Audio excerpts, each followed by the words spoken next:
प्यारे बच्चों, NCERT coaching में आप सभी का स्वागत है।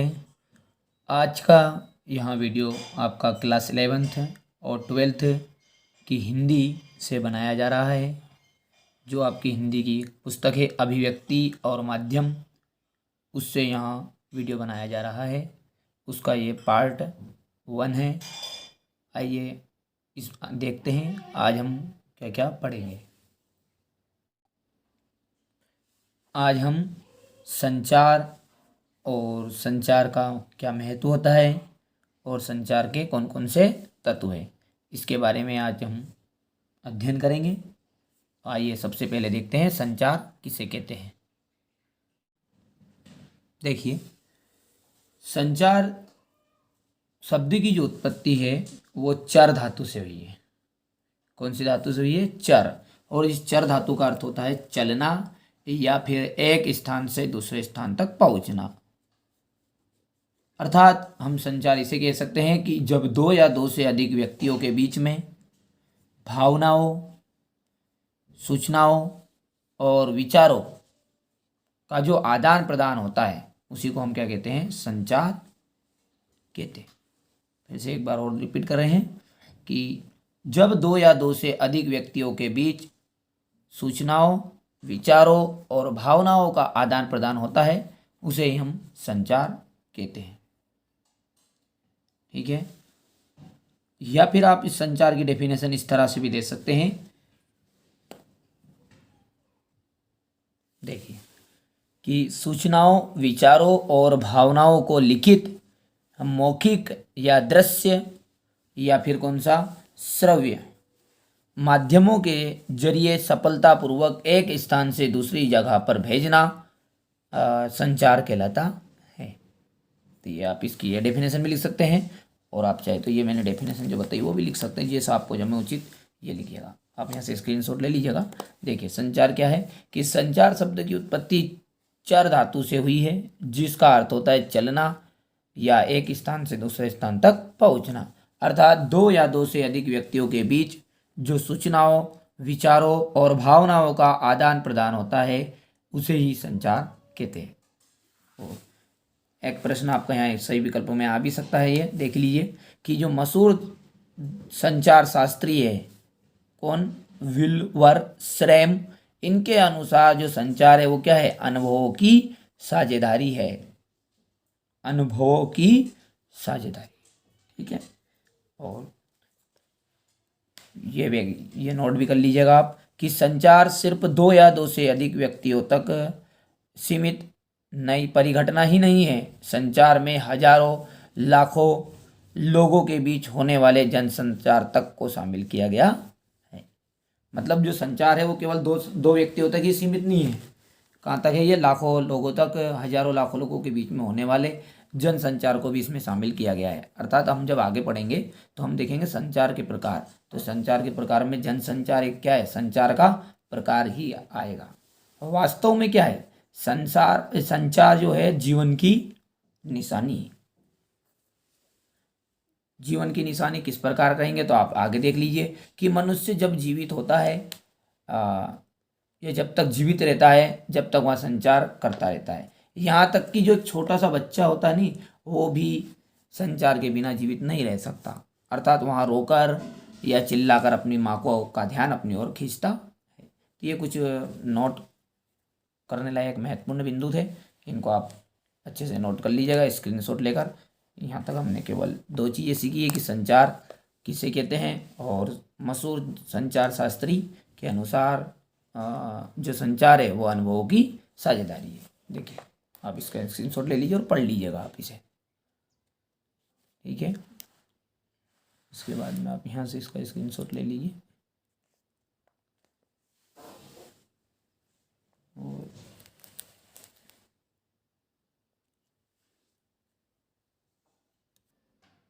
देखिए इसका भी आप स्क्रीनशॉट ले लीजिएगा कि जो एक तरह से संचार खत्म होने का अर्थ क्या होता है? मृत्यु। क्योंकि व्यक्ति जब तक जीवित रहता है, जब तक वो संचार करता है, इसलिए हम दूसरे शब्दों में कह सकते हैं कि एक तरह से संचार खत्म होने का अर्थ क्या होता है? मृत्यु।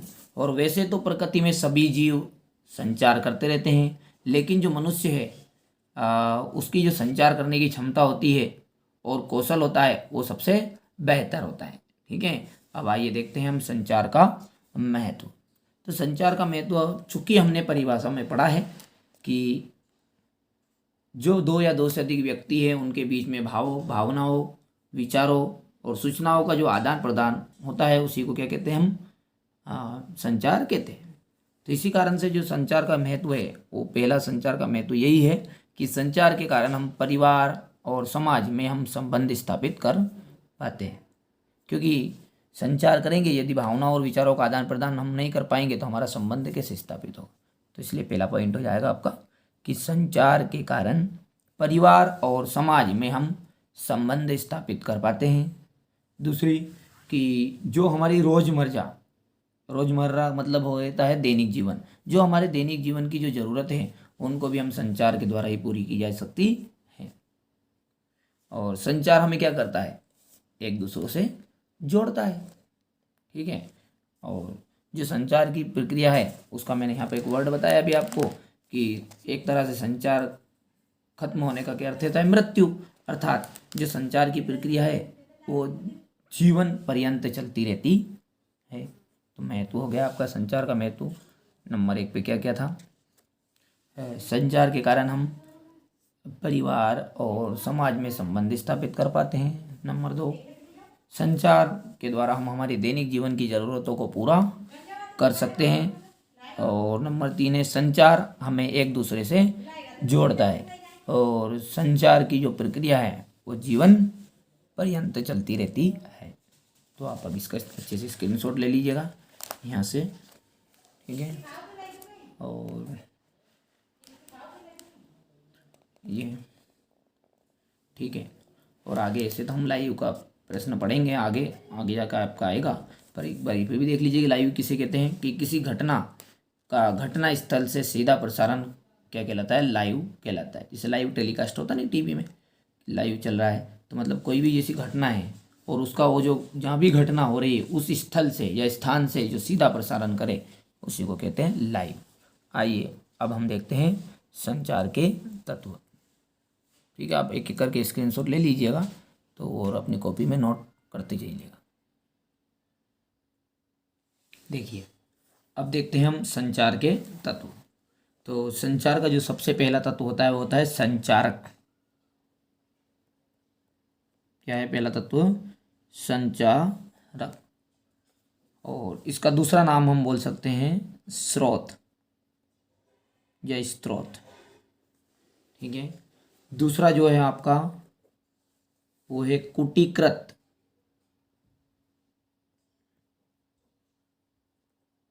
कूटीकृत या फिर इसका दूसरा नाम आप बोल सकते हैं एनकोडिंग। अभी हम जस्ट इसके बाद में देखेंगे कि ये क्या होता है। पहले हम नाम देख लेते हैं सभी के। पहला देखा हमने संचारक या स्रोत, दूसरा नाम क्या है आपका कूटीकृत या एनकोडिंग, तीसरा है संदेश, इसको मैसेज बोलते हैं इंग्लिश में, और चौथा है माध्यम,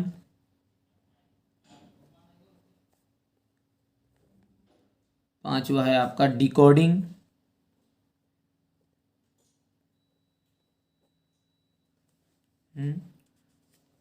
और छठा प्राप्तकर्ता। पहले इनके नाम देख लीजिए एक बार और, छह को है। पहला था हमारा संचारक या स्रोत, पहला क्या है संचारक या स्रोत, दूसरा है कूटीकृत या एनकोडिंग, तीसरा है संदेश, माध्यम, डिकोडिंग और प्राप्तकर्ता, और सातवां था आपका फीडबैक,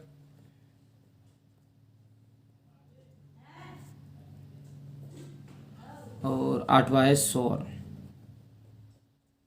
ठीक है, ये संचार के कुछ तत्व होते हैं। देखिए संचार के तत्व का मतलब क्या होता है। देखिए संचार को एक स्थान से दूसरे स्थान भेजने के लिए कुछ न कुछ तत्वों की आवश्यकता होती है, उन्हें क्या कहते हैं, संचार के तत्व कहते हैं।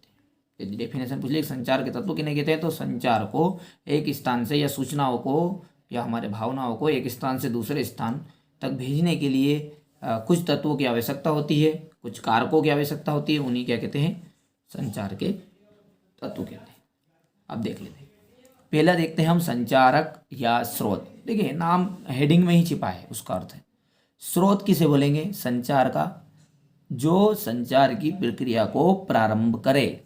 अर्थात जैसे कोई व्यक्ति है, वह अपने संदेश को या अपनी सूचनाओं को अन्य तक पहुंचाना चाहता है, तो वह व्यक्ति क्या कहलाएगा, स्रोत या संचारक कहलाएगा। तो संचारक की डेफिनेशन किस तरह कहेंगे कि जो संचारक है वहाँ होता है जो संचार की प्रक्रिया को प्रारंभ करता है। कौन होता है संचारक, जो संचार की प्रक्रिया को प्रारंभ करे। अर्थात जैसे कोई व्यक्ति है, वो अपनी सूचनाओं को, अपनी भावनाओं को एक स्थान से दूसरे स्थान पर भेजना चाहता है, तो वहाँ व्यक्ति क्या कहलाएगा, वहाँ व्यक्ति स्रोत या फिर संचारक कहलाता है। फिर देखते हैं दूसरा हम कूटीकृत। लास्ट में इसका सब आपको मैं स्क्रीनशॉट भी दूंगा, कोई निश्चिंत रहिए, लिखा हुआ का कूटीकृत या एनकोडिंग। देखिए कूटीकृत का मतलब होता है कुछ पासपोर्ट की तरह। तो जो भाषा असल में एक तरह का कोड चिन्ह या कोड होती है, और जो संचार की प्रक्रिया का दूसरा चरण है यहाँ कौन, कूटीकृत। मतलब जो भी हमको प्रक्रिया भेजनी है उसको किसी न किसी तरह से लिखना तो पड़ेगा, तो उसी को क्या कहते हैं, कूटीकृत करना या फिर एनकोडिंग करना बोलते हैं। तो भाषा असल में एक तरह का कोड चिन्ह या फिर कोड होता है। यहाँ संचार की क्या होती है, दूसरा चरण है या दूसरा तत्व है। और संदेश की जो भाषा का ज्ञान दोनों के होना चाहिए, किनको, एक तो संचारक को भी और प्राप्तकर्ता को भी, मतलब संदेश भेजने वाला और संदेश पढ़ने वाला, दोनों को भाषा ज्ञान होना चाहिए, नहीं तो अर्थ वो कोड को ही नहीं पहचान पाए जो भाषा, जिस भाषा में उसको दिया है। तो उसे बोलते हैं कूटीकृत या एनकोडिंग। ठीक है, किस तरह बोलेंगे एक बार और बोल देते हैं, कोई कन्फ्यूजन की जरूरत नहीं है। देखिए भाषा असल में एक तरह का कूट चिन्ह होता है या फिर कोड होता है। यहाँ संचार की प्रक्रिया का कौन सा चरण है, दूसरा चरण है। और संदेश की जो भाषा का ज्ञान होना, एक तो संचारकर्ता को भी और एक प्राप्तकर्ता को भी, दोनों को ही इसका ज्ञान होना आवश्यक है। ठीक है, तीसरा हम देखते हैं अब मैसेज या संदेश। संदेश का तो बड़ा ही महत्व और रहता है संचार की प्रक्रिया में। क्यों, क्योंकि किसी भी संचारक का सबसे मुख्य उद्देश्य तो क्या होता है, वो जो अपनी बात है, जो अपना संदेश है, वो प्राप्तकर्ता तक पहुंचाना होता है। क्योंकि उसका मुख्य उद्देश्य क्या होता है कि जो वो बात कहना चाहता है, वो जो लिखा है उसने, उसको एक स्थान से दूसरे स्थान तक की जो प्राप्तकर्ता रहे, जिसके पास पहुंचा रहे हैं, वह उसे आसानी से समझे। तो यही उसका मुख्य उद्देश्य क्या होता है, संदेश। तो संचार की प्रक्रिया में संदेश का बहुत अधिक महत्व है। किसी भी संचारक का सबसे मुख्य उद्देश्य क्या होता है, अपने संदेश को संचारकर्ता तक यथार्थ प्राप्तकर्ता तक पहुंचाना ही तो उसका मुख्य उद्देश्य होता है। तो एक सफल संचारक के लिए क्या होना चाहिए, उसका संदेश स्पष्ट और सीधा या सरल भाषा में होना चाहिए। देख लेते हैं, अब फिर देखते हैं माध्यम आएगा आपका। माध्यम किसे कहेंगे, चार चार करके हम समझ लेंगे, एक चौथा देख लें, फिर उसको देखते हैं कैसे आपको लिखना है। देखिए माध्यम किसे बोलेंगे कि कोई भी संदेश है वह किसी न किसी माध्यम के द्वारा ही तो हम अपने जिसके पास पहुंचाना चाहते हैं, यानी कि प्राप्तकर्ता के पास पहुंचाना चाहते हैं, तो किसी न किसी माध्यम के द्वारा तो चाहिए पहुंचेगा। जैसे हम मान सकते हैं कि टेलीफोन के द्वारा पहुंचाएंगे, हम व्हाट्सएप के जरिए में, ये यूट्यूब के जरिए आप मेरे को सुन रहे हैं, तो ये मैंने संदेश किसके द्वारा पहुंचाया आप तक, यूट्यूब के जरिए पहुंचाया, या फिर समाचार पत्रों के द्वारा पहुंचा सकते हैं, रेडियो के द्वारा, इंटरनेट के द्वारा, कोई भी फिल्म रहती, पिक्चर है, उनके द्वारा वो हमको संदेश पहुंचाते हैं। तो इनसे क्या कहते हैं, माध्यम। क्योंकि किसी न किसी माध्यम की आवश्यकता होगी या किसी न किसी चैनल की आवश्यकता होगी, तो इसका दूसरा नाम क्या है, माध्यम का चैनल भी कह सकते हैं। ठीक है, चार चीज़ हो गई है। एक एक करके हम अब देखिए आप इनको कैसे लिखेंगे, और फिर हम चार इसके बाद में देखेंगे। देखिए ये आपके संचार के तत्व है, इसका स्क्रीनशॉट ले लीजिए। संचारक, एनकोडिंग, संदेश, माध्यम, डिकोडिंग, प्राप्तकर्ता, फीडबैक और शोर। अब देखिए पहला हमने क्या देखा है, संचारक या फिर स्रोत। देखिए अब हमने संचारक में किसे कहा, देखिए स्रोत या फिर संचारक वहाँ होता है जो संचार की प्रक्रिया को आरंभ करता है। जैसे कोई भी व्यक्ति अपने संदेश या सूचनाओं को अन्य तक पहुंचाना चाहता है तो वहाँ क्या कहलाएगा, स्रोत कहलाएगा, अर्थात संचारक कहलाएगा। अब दूसरा हमने देखा कूटीकृत या एनकोडिंग, जो सीधी सी बात है कि ये कूटीकृत करना होता है अपनी भाषा को कोड में कन्वर्ट करना, जैसे लिखना, ये छपाई की मैंने, ठीक है। तो ये भाषा असल में एक तरह का कूट चिन्ह या फिर कोड होता है। यहाँ संचार की प्रक्रिया का दूसरा चरण है संदेश की भाषा का ज्ञान दोनों को ही होना चाहिए, एक तो संचारकर्ता को भी और प्राप्तकर्ता को भी। देखिए प्यारे बच्चों, ये आप इन्हें नोट करके भी लिख सकते हैं क्योंकि ये एक एक सही विकल्प स्थान में भी आ सकता है कि संदेश की भाषा का ज्ञान डेश को होना चाहिए। तो संचारकर्ता और प्राप्तकर्ता दोनों को ही होना चाहिए। अब आप इसका स्क्रीनशॉट ले लीजिए और आप इसे अच्छे से नोट करिएगा। दो और देखते हैं। देखिए अब तीसरा है आपका मैसेज या फिर संदेश। देखिए संचार की प्रक्रिया में संदेश का तो बहुत ही अधिक महत्व है क्योंकि किसी भी संचारक का सबसे मुख्य उद्देश्य क्या होता है, अपने संदेश को उसी अर्थ के साथ प्राप्तकर्ता तक पहुंचाना है। और सफल संचार के लिए संदेश कैसा होना चाहिए, स्पष्ट और सीधा होना आवश्यक है, यानी कि सरल होना चाहिए, ठीक है। अब चौथा आप माध्यम देख सकते हैं इसमें कि माध्यम में क्या है, संदेश को किसी माध्यम यानी कि चैनल के जरिए प्राप्तकर्ता तक, ठीक है, ये प्राप्तकर्ता यहाँ पर अलग है, गलती से ऐड हो गया है, प्राप्तकर्ता तक पहुँचाया जाता है, जैसे टेलीफोन, समाचार पत्रों, रेडियो, टेलीविज़न, इंटरनेट और फिल्म आदि के द्वारा पहुँचाते हैं। मतलब किसी ने शुद्ध हिंदी में बोलेंगे अपनी भाषा में तो हम बोल सकते हैं कि किसी भी माध्यम के द्वारा, किसी भी जरिए, तो भले वो टीवी हो, रेडियो हो, मोबाइल हो, व्हाट्सअप हो, यूट्यूब हो, किसी के जरिए भी पहुँचाए तो क्या कहलाएगा, माध्यम कहलाएगा। और क्या है, ठीक है। अब आप स्क्रीनशॉट ले लीजिए। और पाँचवा देखते हैं हम, डिकोडिंग। देखिए अब देखते हैं डिकोडिंग। डिकोडिंग किसे बोलेंगे, देखिए जो प्राप्तकर्ता होता है यानी कि रिसीवर होता है, जो भी अपने संदेश को प्राप्त करेगा, वो जो उसके पास प्राप्त संदेश आया है उसका कूटवाचन करता है। कूटवाचन का अर्थ होता है डिकोडिंग करना ही। अर्थात इसका मतलब ये है कि जो भी संदेश उसके पास पहुंचाया गया है, अर्थात मैंने आपके पास जो संदेश पहुंचाया उस संदेश को आप हुबहू उसी तरह समझने का प्रयास करेंगे तो उसे क्या कहते हैं, डिकोडिंग कहते हैं। ये जो डिकोडिंग की प्रक्रिया होती है ये वास्तव में क्या होता है, जो एनकोडिंग है उसकी उल्टी प्रक्रिया है। क्योंकि वहाँ से क्या उसने व्यक्ति ने हिंदी में कर दिया, लिख दिया, और जो मोबाइल है या फिर हमारा मोबाइल है वो क्या करता है, उसकी भाषा में उसको कोड करता है, तो उसे बोलेंगे एनकोडिंग।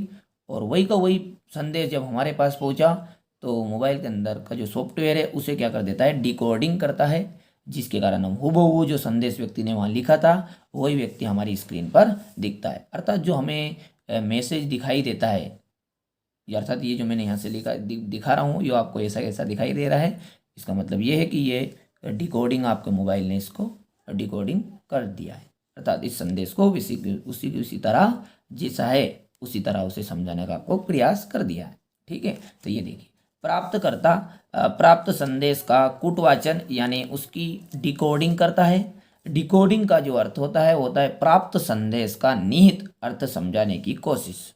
जो प्राप्त संदेश है उसको निहित अर्थ मतलब जो इसका अर्थ है उसको समझाने का प्रयास करना है। यहाँ एक तरह से क्या है, एनकोडिंग की उल्टी प्रक्रिया होती है। और देखिए अब देखते हैं हम प्राप्तकर्ता। देखिए ये जो प्राप्तकर्ता है ये संचार प्रक्रिया का एक अहम भूमिका होती है इसमें, यानी कि अहम भूमिका निभाता है। क्यों? क्योंकि जो संदेश का आखिरी लक्ष्य क्या होता है, प्राप्तकर्ता तक कोई भी बात हमारी पहुंचानी होती है। जो किसके पास पहुंचाते हम, लास्ट हमारा जो लक्ष्य रहता है आखिरी वो कैसा रहता है, जो प्राप्तकर्ता उसके पास हम हमारा संदेश पहुंचाना चाहते हैं। तो इसी को क्या कहते हैं, जो प्राप्तकर्ता है ये संचार की प्रक्रिया में महत्वपूर्ण भूमिका है, क्योंकि वही तो क्या होता है, हमारा संदेश का आखिरी लक्ष्य होता है। अब प्राप्तकर्ता कोई एक व्यक्ति भी हो सकता है, ठीक है, ऐसा नहीं है कि एक ही व्यक्ति रहेगा, या फिर एक समूह भी हो सकता है, या कोई एक संस्था भी हो सकती है, एक विशाल जन समूह भी हो सकता है। अर्थात मतलब प्राप्तकर्ता कोई भी हो सकता है, ऐसा कोई जरूरी नहीं कि अकेले ही व्यक्ति रहे। ये बोला कि प्राप्तकर्ता कोई एक व्यक्ति भी हो सकता है, एक समूह भी हो सकता है, कोई संस्था भी हो सकती है और एक विशाल जन समूह भी हो सकता है। अब इसका आप स्क्रीनशॉट ले लीजिए क्योंकि वो उधर है उस पेज में और थोड़ा बाकी। ये डिकोडिंग आपने यहाँ से ले लीजिए और ये भी ले लीजिए, ठीक है। अब यहाँ से ये भी आपका देखिए। अब देखिए आखिरी में आता है आपका फीडबैक, ठीक है। ये गलती से रहा फूट गया यहाँ पर, ये है आपका फीडबैक, ये गलत है ना। फीडबैक, देखिए फीडबैक किसे बोलते हैं? प्राप्तकर्ता को जब संदेश मिलता है तो उसके मुताबिक वह अपनी प्रतिक्रिया देता है, यानी कि रिएक्शन देता है। तो ये प्रतिक्रिया नकारात्मक भी हो सकती है, सकारात्मक भी हो सकती है, पॉजिटिव या नेगेटिव दोनों प्रकार से हो सकती है। इसी को क्या कहते हैं? फीडबैक कहते हैं, ठीक है। मान लिया जैसे आप वीडियो देख रहे हैं, आपको अच्छा पसंद आता है तो आप इसके साथ अपन जो कमेंट करते हैं ना उसी को बोलते हैं फीडबैक ना, यानी कि प्रतिक्रिया देगा, ठीक है। तो फीडबैक किसे बोलेंगे? जो प्राप्त करता है को जब संदेश प्राप्त मिलता है तो वहाँ उसके मुताबिक अपनी प्रतिक्रिया दे सकता है। यहाँ जो प्रतिक्रिया होती है वह सकारात्मक भी हो सकती है और नकारात्मक भी, यानी कि पॉजिटिव भी और नेगेटिव भी हो सकती है, ठीक है। और लास्ट में आपका एक और रह गया है शोर या नॉइस। सीधी सी बात है, शोर का मतलब होता है कि बाधा, है ना, शोरगुल करना।